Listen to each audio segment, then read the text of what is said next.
Dobri duh minulih desetljeća, tako bismo mogli nazvati akademika Pavla Pavličića. U književnom opusu jedan od najproduktivnijih hrvatskih prozaika s više od 40 romana.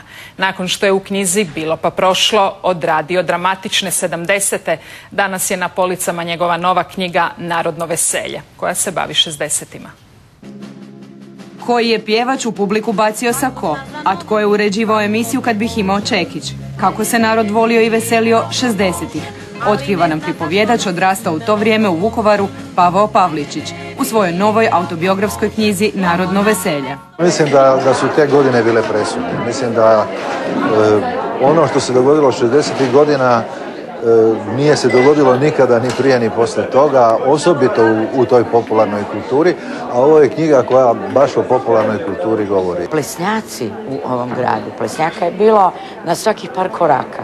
Znači ljudi su izlazili. U ono vrijeme je sve to bilo posvećeno čovjeku. Saznala sam puno stvari o kojima ni sama nisam znala da sam razmišljala na taj način.